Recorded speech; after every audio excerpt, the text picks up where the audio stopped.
We wanted to share with you how motorcycling has impacted our families, and we've got some really cool stories to tell about that.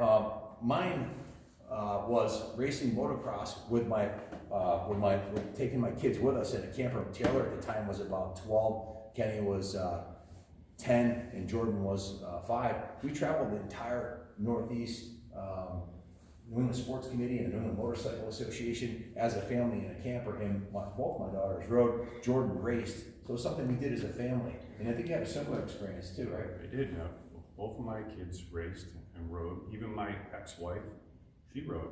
And we had a house that was pretty nice, and we sold the house that was pretty nice because we had no property.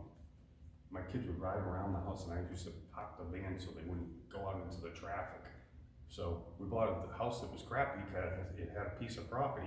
We made a motocross track, and I basically live on a motocross track in the center of it because it was more important to us to be able to ride as a family. And my wife, my daughter, and my son, Shannon and Shane, and my ex-wife, we all moved out of a good house to a crappy house to have a piece of property.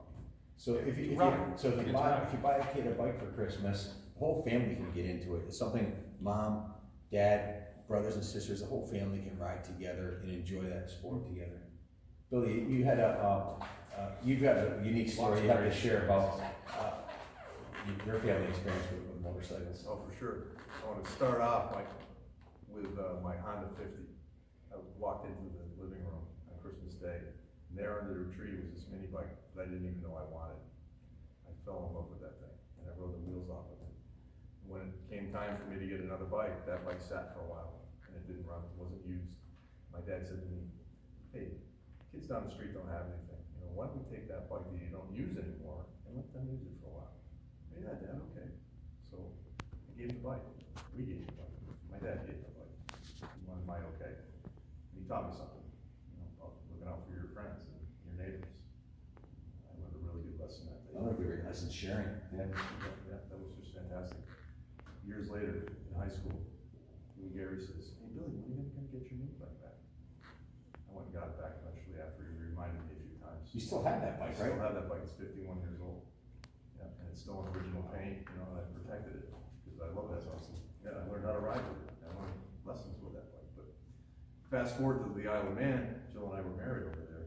We spent a lot of time on Wobbly Bob's YZR 600, going around the island, learning the track. It's 37 miles from. Let me clarify something, folks. You may not have heard this. He said we. What do you mean by we, Billy? Because this Isle of Man is one of the most dangerous high-speed races you could ever do. Tell us what we means. We means Jill, my wife, and me, going around the track. I was learning the course, and she was my passenger on the back of this little 600 that I rang that bike's neck. What was your average lap time with her on the back? It wasn't really 100 miles an hour, but at times we were doing 120 to 130 miles an hour on narrow 2-lane roads with traffic going the other way. Google Isle of Man, check it out. And then really help when you found respect for Jill, that's for sure. Right, for sure. 37.7 miles of kind of insanity, really. I mean, if you're riding that fast with cars going the other way, it's not safe at all.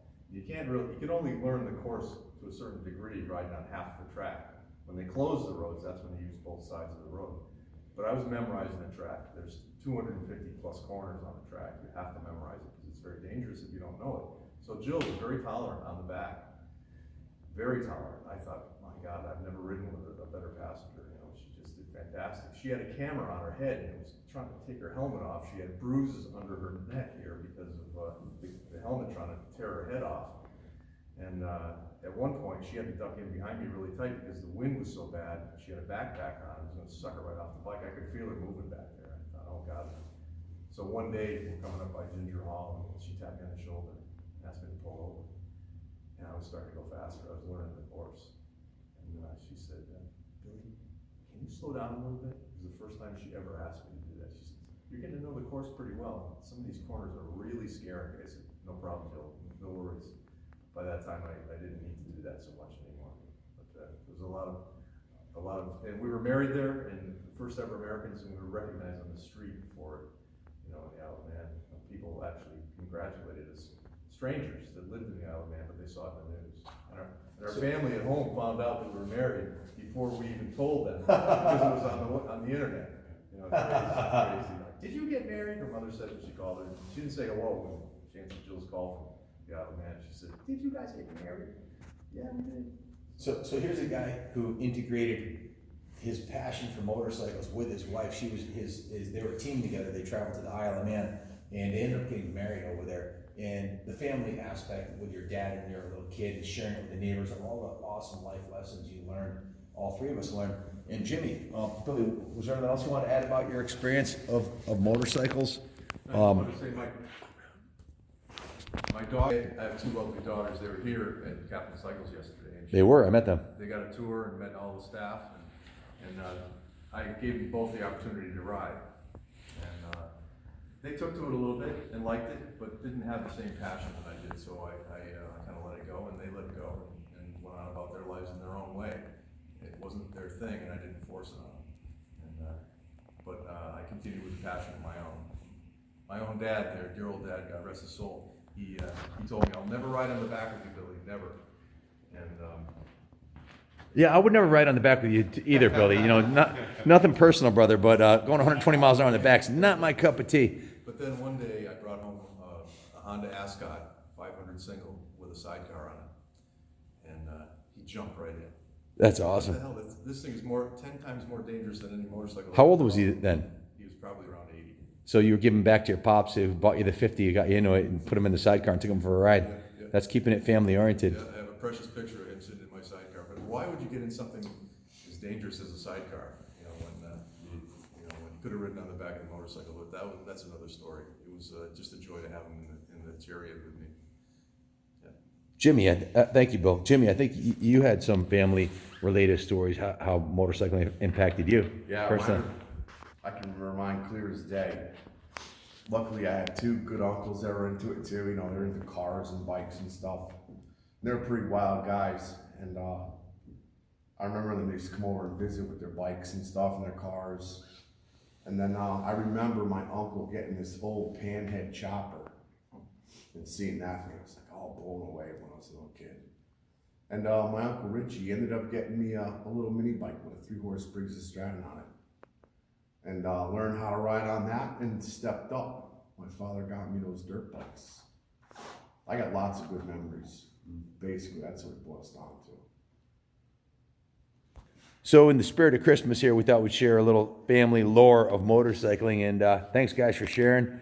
And stay tuned, folks. We've got a GT 750 Water Buffalo, a Bultaco, an RD 350 Yamaha, a Shovelhead Harley Davidson, a DT 400, a Bridgestone 250, a Montesa, a Yamaha Seika, a CT70, a HL 500 replica, a BSA, two BSAs actually, and a bike you probably won't see too soon. Again, a Greaves, and of course the 500's under construction. So MZ. I'm sorry.